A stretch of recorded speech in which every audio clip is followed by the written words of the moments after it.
एका गेलो. नमस्कार मंडळी, मी उत्कर्ष खैरकर फ्रॉम यवतमाळ. तर आज आहे मकर संक्रांती. तर मम्मी, आज मकर संक्रांती आहे, तर काय म्हणणं आहे? काही नाही, आज तिळगुळ खा आणि गोड गोड बोला.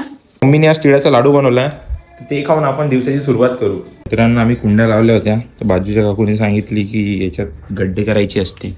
आम्ही काही केले नाही. तर मग काय केली, सांशी गरम एकदम लाल होईपर्यंत, आणि मग पाडले सगळ्या कुंड्यांमध्ये गड्डे. बाहेरून पाहिलं ते मुलं दिसले जे की पतंग पकडत होते, ते पण दुसऱ्याच्या गेटावर चढून चढून. यांना पण मला पण माझ्या लहानपणीची आठवण आली, कारण मी पण असाच होतो. मग काय बाजूच्या काकूंनी पुरी आणि खीर आणून दिली होती, ते खाल्ली आणि गेलो मग पतंग उडवायला. तेवढ्यात हा दिसला. भाऊने फुल स्किन केअर वगैरे केली होती, ते पण कशानी, कोलगेटनी. मित्रांनो, आता आलो होतो आपण घरून, फ्रेश वगैरे झालो, सगळं झालं, आता पतंग उडवायला आलो.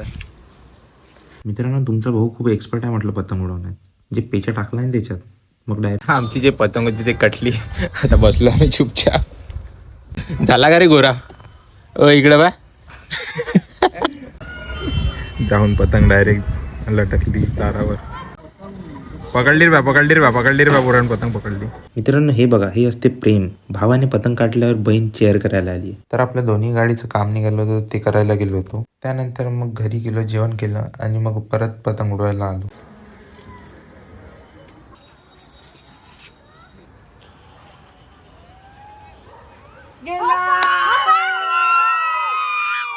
त्यानंतर इथे झाली होती पतंगीची खिचाखाची.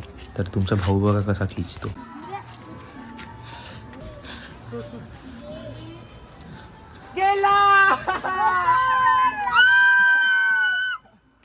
दिवसभर थोडा खालीवर गेला दिवस, काही मजा नाही आली एवढी, पण आखरीमध्ये आता मजा आली. बघा मम्मी कशी पाहते.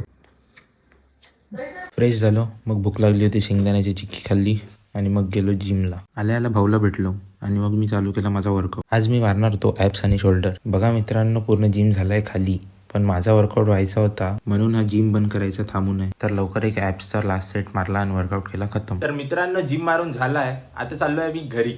तर आपण परत भेटूया उद्या पुढच्या व्लॉगमध्ये.